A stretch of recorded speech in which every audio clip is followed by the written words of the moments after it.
السلام عليكم ورحمة الله وبركاته. ازيكم حبايب قلبي؟ عاملين ايه؟ وحشتوني، يا رب تكونوا بخير. جاي لكم النهارده بفيديو جديد، يا رب يكون ان شاء الله يعجبكم. ما تنسيش تصلي على النبي وتدوسي اشتراك واللايك بتاعي. لو عجبك الفيديو دوسي على اللايك بتاعي بكلمة حلوة منك كده عشان تشجعينا ان شاء الله يوصل كل جديد. النهارده هنعمل اسهل طريقة عمل كحك باذن الله، هيعجبك جدا وهتجربيه معايا ان شاء الله. نبتدي مع بعض ونصلي على الرسول ونبتدي مع بعض. هي كمية بسيطة، نص كيلو دقيق وحاجات بسيطة جدا. هنعمل بس النهارده كده حاجة بسيطة خالص وان شاء الله تعجبك. بس ما تنسيش تصلي على النبي وتدوسي اشتراك. دي نص كوباية خميرة، هتشوفي معايا الطريقة ان شاء الله هتعجبك خالص. دول معلقتين سكر كبار. هندوب الخميرة الاول،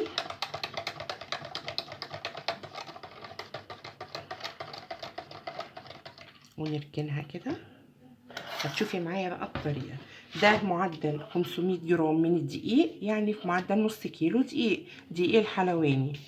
لو عندك دقيق متعدد الاستخدامات يمشي. وده سمسم،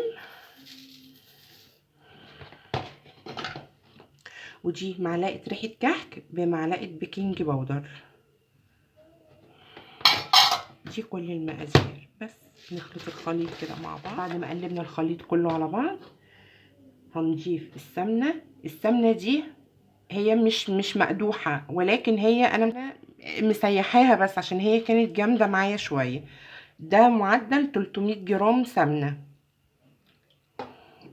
اهي. نزلت بالسمنة كمان ونبتدي نبس الكحك اهو.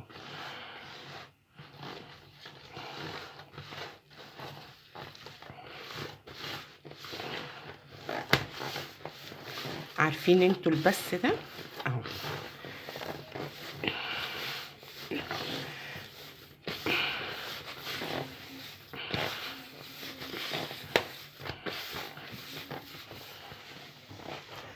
بصوا حبايب قلبي، انا كده خلصت البس فيه. هبتدي الم العجين بالخميره اهي.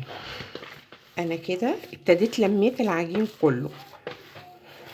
انا بلمها بايدي، يعني اللي هو ايه، مش بعجنها او ببسها عشان ما تعملش معايا عرق اهي. نعمل تيست ليها اهي. بصوا،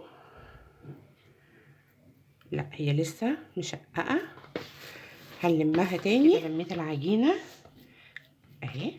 هسيبها بقى ايه مع نفسها كده شويه ايه ترتاح، وهبتدي اشكل كده اهي. بصوا زي الملبن، بسم الله ما شاء الله اهي. ما تنسيش تصلي على رسولنا الكريم. ما كنتش مشتركه اشتركي معايا في الفيديو عشان ايه يوصلك كل جديد وتتعلموا مني واتعلم منكم. بس مش عايزه منكم غير كده. انا كده خلصت الكميه كلها. هبتدي بقى احطه في الفرن من 10 دقايق ل15 دقيقه، وهنشوف جماله دلوقتي وهو كده سويته. خلصت خلاص اهو. بصوا الجمال، حاجه كده. بصوا استوى من بره ومن جوه اهو. ما تنسوش اللايك الجميل والاشتراك. والسلام عليكم ورحمه الله وبركاته.